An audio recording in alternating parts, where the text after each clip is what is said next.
એ ચશ્મા પહેરીને બેઠો તો ચાલો મિત્રો, આજે આપણી એક ટ્રીપ છે ભાઈ. જવાના છે આપણે એક લોકેશન પર ને જોઈ લો આપણી ફોર્ચ્યુનર લઈને નીકળી ગયા છે ભાઈ. ઠંડો ઠંડો પવન લાગતો હતો એટલે વંશભાઈ ઊંઘની કન્ડિશનમાં આવી ગયા હતા. પછી ભાઈ હું સીધો આગળ પહોંચ્યો ને ટ્રેક્ટર વાળા બહુ નડતા હતા એટલે ભાઈ એમની સાઈડ મારીને આપણે આવી ગયા હતા સીધા ચાસો ચોકડી. અને પછી આપણે ગેસ પંપ પર પહોંચીને ગેસ ભરાઈ લીધો હતો. તો ભાઈ આપણે જવાના હતા અંકલેશ્વર, એટલે ભાઈ મારા ચશ્મા બી તૂટી ગયા હતા એટલે હું ચશ્માની દુકાને પહોંચી ગયો હતો અને મારા તૂટેલા ચશ્મા જો બનાવવા માટે આપી દીધા હતા.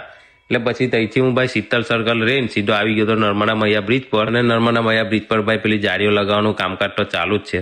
પણ મેં ભાઈ રસ્તે જતો હતો ને એટલે મેં આ લીલા કલરના જે બધા પટ્ટા લગાવેલા છે કેમ લગાવેલા છે મિત્રો મને તો બધા કોમેન્ટમાં જણાવી દેજો. અને ભાઈ એટલી વાર મેં જો વંશભાઈને આવી ગઈ હતી ઊંઘ, એટલે એ તો ભાઈ ગહગહાટ ઊંઘતો હતો ને ભાઈ હું સીધો પહોંચ્યો હતો અંકલેશ્વર. પણ ત્યાં પહોંચ્યો એટલે ભાઈ ટ્રાફિક નહીં રહ્યું ભાઈ. ટ્રાફિક ક્રોસ કરીને આપણે આવી ગયા હતા આપણા દાદાની ઘેર. અને દાદાની ઘેર પહોંચી અને પછી આપણે જો વંશભાઈને ત્યાં લગાવી દીધા હતા દંડે કે ભાઈ આ બધું કામકાજ કરવાનું છે. એટલે જો આપણે જમવાનું બી પ્રોગ્રામ રાખેલો હતો એટલે અહીંયા બધું કામકાજ ચાલુ હતું. તો મળશું ચાલો.